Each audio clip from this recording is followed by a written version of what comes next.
सर्व स्वामी भक्तांना नमस्कार। आपला आजचा दिवस स्वामी कृपेने सुख समाधानाने जावोत आणि तुमच्या सर्व इच्छा आकांक्षा स्वामी कृपेने पूर्ण होत ही स्वामी चरणी प्रार्थना। स्वामी भक्तांनो, तुम्ही गुरुचरित्र पारायण करता, पण गुरुचरित्र वाचल्यानंतर तुमच्या जीवनात होणारे बदल तुम्हाला माहीत आहेत का? आपण गुरुचरित्र वाचल्यानंतर तुमच्या जीवनात काय बदल होतात ते आपण आजच्या व्हिडिओमध्ये पाहणार आहोत। त्यासाठी व्हिडिओ शेवटपर्यंत पहा, कुठेही स्किप करू नका आणि चॅनलवरती नवीन असल्यास चॅनलला सबस्क्राईब मात्र जरूर करा।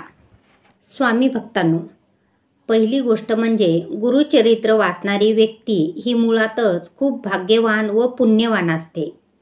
तुम्ही कितीही धनवान असा, व्यावसायिक असा, नोकरीला असा, पण पूर्व पुण्याई व गुरु आशीर्वाद असल्याशिवाय मनाचा निश्चय होणे अवघड आहे।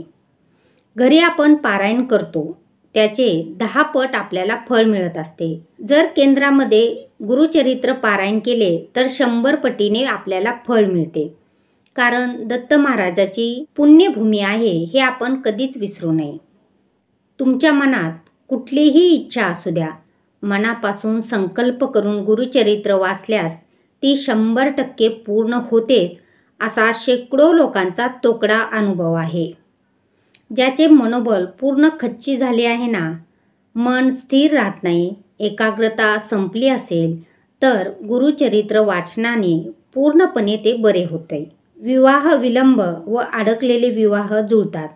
तुमच्या घरात आर्थिक उत्कर्ष होऊ लागतो। पितृदोष असल्यास खूप फरक पडतो।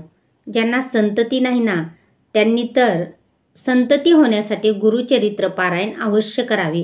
कारण गुरुचरित्र पारायण केले तर 100% तुम्हाला संतती होणार। पती पत्नीमधील भांडणे वादविवाद कमी होतात। नातेवाईक गणगोतात, भाऊबंदकीमधील वाद गैरसमज दूर होतात। म्हणून काही झाले तरी वेळ मिळताच गुरुचरित्र पारायणाला बसण्याची संधी कधीच सोडू नये। जेव्हाही स्वामी समर्थ केंद्रात गुरुचरित्र पारायणाची नाव नोंदणी सुरू असेल ना, त्यावेळेस तुमचे नाव मात्र नक्की द्या।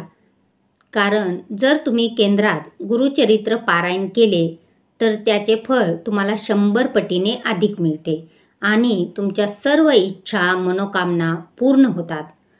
स्वामी भक्तांनो, व्हिडिओ आवडल्यास लाईक करा, चॅनलवरती नवीन असल्यास चॅनलला सबस्क्राईब मात्र जरूर करा आणि कमेंट बॉक्समध्ये फक्त श्री स्वामी समर्थ लिहा।